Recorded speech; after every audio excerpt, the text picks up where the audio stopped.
bienvenue sur Parlons Jeunesse Magazine. Nous sommes le 16 mai aujourd'hui, c'est la journée internationale de la lumière et la journée internationale du vivre ensemble en paix. Alors nous allons commencer avec la lumière. La journée internationale de la lumière a été lancée en 2018, promulguée par l'UNESCO. Cette journée internationale de la lumière célèbre le rôle que joue la lumière dans les domaines aussi divers que la science, la culture, l'éducation et le développement durable, les communications et l'énergie, la médecine aussi. Et cette journée internationale de la lumière célébrée chaque 16 mai en souvenir de la mise au point du rayon laser par le physicien et ingénieur Theodore Maiman en 1960. La lumière, c'est quoi la lumière? La lumière, c'est un phénomène physique qui peut susciter une sensation visuelle. Quel est le but de la journée internationale de la lumière? Le but de cette journée est de promouvoir la culture de la lumière en sensibilisant un large public. Quelle est l'importance de cette lumière dans nos vies? L'importance de la lumière chez les hommes, chez les animaux, chez les végétaux. La lumière est essentielle, que ce soit pour les hommes, que ce soit pour les animaux, les végétaux. Sans elle, la vie sur Terre serait néant. Elle influence aussi notre santé, elle influence aussi notre psyché. Nous avons la lumière naturelle et la lumière artificielle.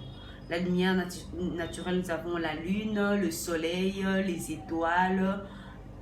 Et la lumière artificielle, nous voyons l'électricité.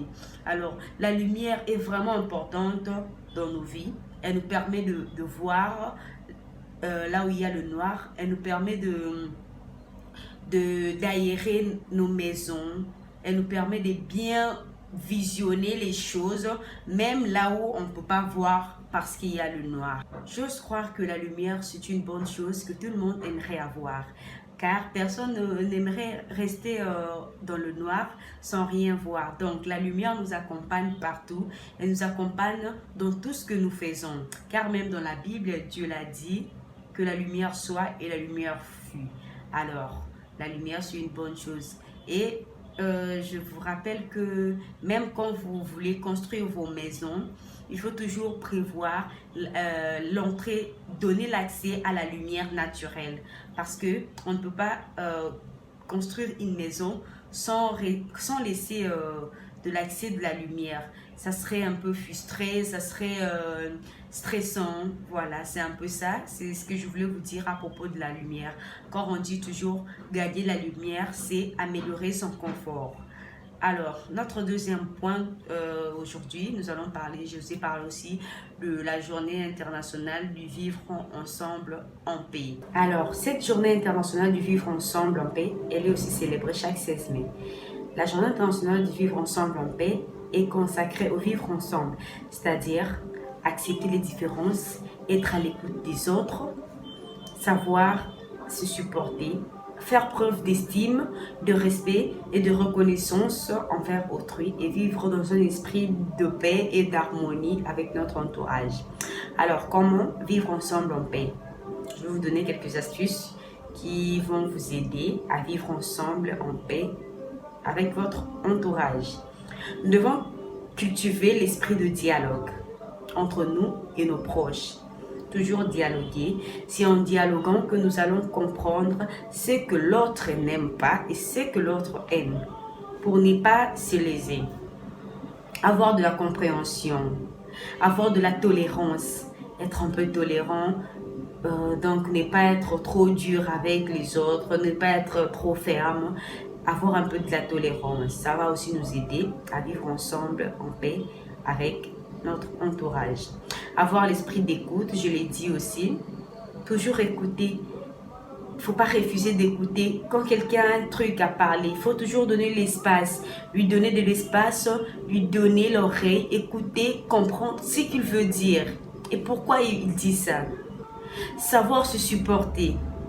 Il faut savoir se supporter, que ce soit en famille, à l'église, avec les amis, à l'école, à l'université. Vous devez savoir vous supporter, car nul n'est parfait. Toi, tu peux être très bien, Mais de l'autre côté, ta soeur ou ton frère peut avoir un mauvais comportement. Alors, si tu la supportes ou tu le supportes, ça sera une bonne chose. Ça vous éviterait des querelles.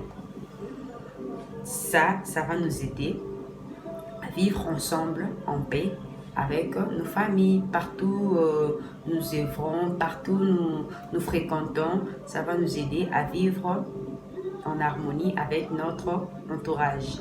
Alors, sur ce, à l'occasion de cette journée, je lance un appel, je lance un message de paix dans tous les pays et dans tout le monde. La paix, il faut cultiver la paix, que ce soit dans le domaine politique, entre les politiciens, entre les pasteurs, à l'église, à l'école, à l'université, à la maison, entre frères et sœurs, savoir toujours cultiver cette harmonie-là, cette ambiance de paix, cette ambiance de joie. Ça va nous permettre aussi de mieux s'épanouir, car si on n'est pas en joie, on reste toujours enfermé et ça ne nous arrange pas, ça ne permet pas notre épanouissement. Alors, c'est pourquoi je vous demande de toujours savoir rester en paix et ensemble. Car être ensemble, ça montre qu'on a de la force. Quand tu es seul, tu ne peux pas réussir quelque chose. Si en se mettant ensemble, que vous pouvez faire mieux, que vous pouvez aller de l'avant et remonter le défi. Donc, je lance cet appel de paix et de vivre ensemble. Même pendant cette période de pandémie de coronavirus, je suis là pour lancer toujours le message de paix, le message de vivre ensemble, car ensemble, nous allons combattre et vaincre cette pandémie de coronavirus. Alors, je vous laisse et je vous dis, restez chez vous. Restez chez vous et n'oubliez pas de vous abonner à la chaîne Koyal TV. Abonnez-vous massivement, aimez, partagez, likez. Je crois que nous allons nous revoir. À tantôt. Bye.